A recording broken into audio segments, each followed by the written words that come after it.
if you have a sense of pelvic asymmetry, one of the things you might experience is a feeling of restriction, pinchiness, just a weird sensation, a lack of space in the front of one hip.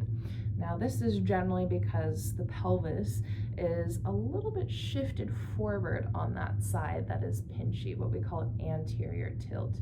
And we can anteriorly tilt our pelvis and posteriorly tilt, but sometimes we're just a little more stuck on one side relative to the other. This is often there's also a rotation component to this too. So for me, my left hip is pinchy in the front, and that kind of tracks with rotation of the pelvis to the right, or that's the pattern I'm leaning into more. So the next set of exercises, we're going to take an asymmetrical approach, right to left, to help feel a sense of shift of the pelvis rotating to the left, not just the right, as well as a glide of the femur, the leg bone, back in the hip socket, sinking back into the hip socket, so there's less of that feeling of restriction in the front of the hip.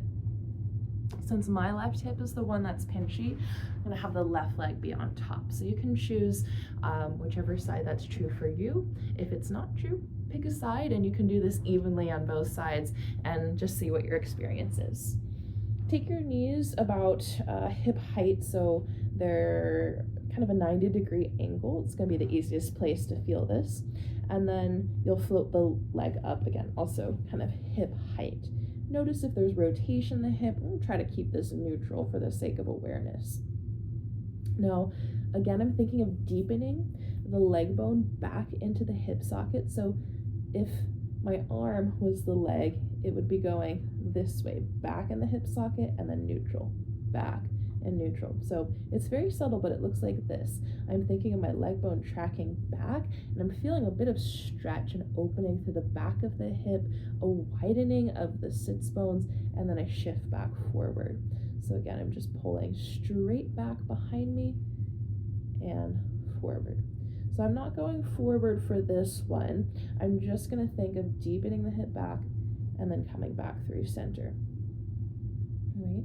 Continuing to be aware through that range of motion if there's any shift of the position of my foot, which will reflect if there's some rotation happening within the hip joint.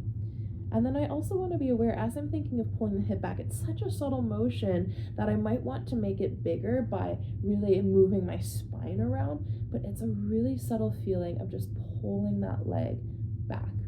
All right, so that's part one, trying to create the shift of the femur back in the socket. Part two is going to be now left hip down, and we're going to try to create some rotation of pelvis to the left. It's going to look very similar, but a slight change here. So again, right leg is going to float up, hip width, or in line with the hip here, but also about a 90-degree angle here.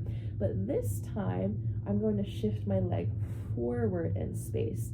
And that forward in space motion is happening because my pelvis is rotating down towards the floor, down towards my left leg to get that pelvic rotation to the left.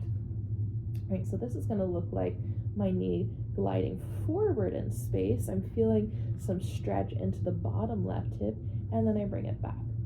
With this motion too, it's easy for the spine to get involved. So keeping the core nice and solid, not necessarily gripping, bracing, but just being aware that this isn't moving, that it's really just that rotation of the pelvis as the knee glides forward and back. Right, so pretty similar action of just gliding forward in space instead of back in space as the last one. Feeling the bottom hip as much as the top hip, a lot of heat and sensation around the pelvis in general.